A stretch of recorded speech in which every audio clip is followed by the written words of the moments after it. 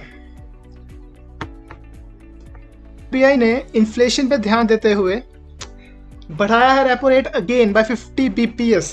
ये RBI का third hike है इस करंट फाइनेंशियल ईयर में।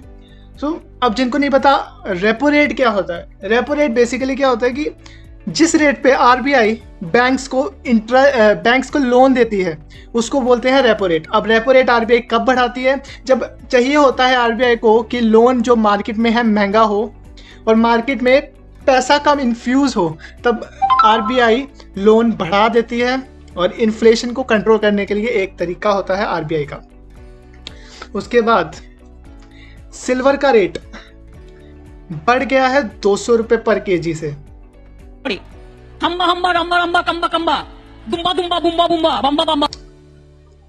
रुपी गिरा है 17 पैसा, जो कि पहुंच गया है 79.32 के करीब। अब भाई यूक्रेन का खत्म हुआ तो अब चाइना ताइवान कैसे पीछे रह जाए। अब ग्लोबली तो हमेशा प्रॉब्लम चलती ही रहेंगी। अब इन चीज़ों को लेके अगर ग्लोबल में प्रॉब्लम है तो इंडियन रुपी पे उसका असर पड़ना तो लाजमी है।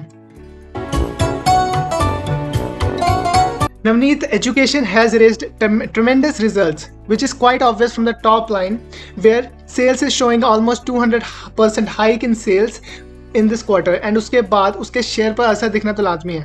तो अगर हम इसके शेयर प्राइस की बात करें, सबसे पहले ये देख लेते हैं। ये देखिए, इस क्वार्टर में इसका जो रेवेन्यू है, नेट सेल्स है, वो ऑलमोस्ट 200% बढ़ा है। और अगर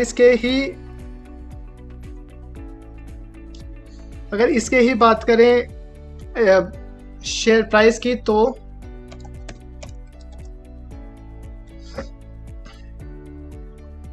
शेयर प्राइस में भी खासा जंप देखने को मिला है कुछ पिछले दिनों में, जब से ये आई है न्यूज़। आप देख सकते हैं शेयर प्राइस ऑलमोस्ट 104 पे ट्रेड कर रहा था, 105 पे, और ये पहुंचा 132 134 के करीब, एंड अभी 128 के करीब ट्रेड कर रहा है।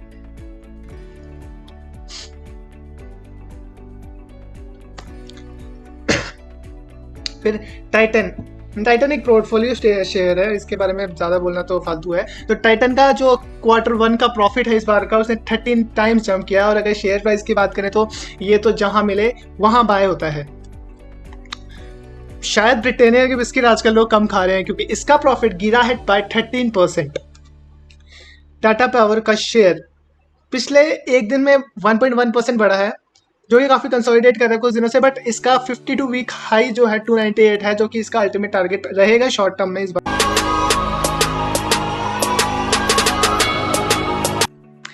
HDFC सिक्योरिटीज ने दी है बाय कॉल गेल पे।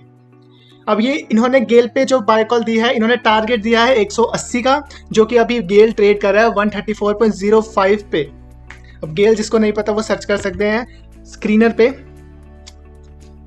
गेल क्यों सही इन्होंने माना और फंडामेंटली स्ट्रॉन्ग क्यों माने गए? क्योंकि इसका प्रमोटर ग्रुप ऑलरेडी 51.89% स्टेक इस कंपनी में होल्ड कर रहे हैं। FII होल्ड कर रहे हैं 19.92% एंड DII होल्ड कर रहे हैं 15.29%, which is making it a very lucrative stock. However ये HDFC सिक्योरिटीज की रिकमेंडेशन है, मेरी नहीं। देन कुछ स्टॉक्स हैं जो आपको वॉच करने चाहिए अब शॉर्ट टर्म पे, क्योंकि रिलायंस ब्रांड बैलेंसियागा के साथ आ रहा है कॉन्ट्रैक्ट में, एग्रीमेंट में, फ्रेंचाइजी एग्रीमेंट में। साथ में रिलायंस का इंटरेस्ट जो उसने शो किया है सुबेक्स पे, जिसकी वजह से सुबेक्स का पिछले 3 दिनों से लगभग 20%, 10% का लग रहा है अपर सर्किट। गेल को जो इस क्वार्टर का रिजल्ट है वो भी काफ़ी खासा अच्छा आया, 51% इंक्रीज हुआ है नेट प्रॉफिट उसका भी। L&T ने 2025 और 2026 का अपना टारगेट रखा है 2.7 लाख करोड़ का। इसका मतलब they are contributing towards research and they are going to do something very big. तो इस पे भी रखनी चाहिए नजर। एंड LIC हाउसिंग फाइनेंस पे भी रखनी चाहिए नजर, क्योंकि इसका जो प्रॉफिट है वो 503% बढ़ा है ईयर ऑन ईयर बेसिस पे। Fast as fuck, boy. Still fast as fuck, boy. Come get some. I don't think you have any idea how fast I really am. I'm fast as fuck, boy.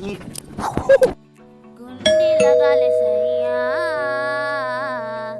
तुम्हार को जन्नत दिखाती है, जन्नत दिखाती। अक्षय कुमार फिर से सुर्खियों में है क्योंकि इसकी एक नई मूवी आ रही है रक्षाबंधन, जिसको मिला है U सर्टिफिकेट। अब जिसको नहीं समझ आया U सर्टिफिकेट का तो मैं बता दूं, UA सर्टिफिकेट उसको मिलता है जिस मूवी को 12 साल के कम के बच्चे देख सकते हैं बट अपने पेरेंट्स की निगरानी में, और U सर्टिफिकेट उसको मिलता है जिसको 12 साल के कम के बच्चे बिना पेरेंट्स की निगरानी के भी देख सकते हैं, जिसपे कोई रिस्ट्रिक्शन नहीं हो।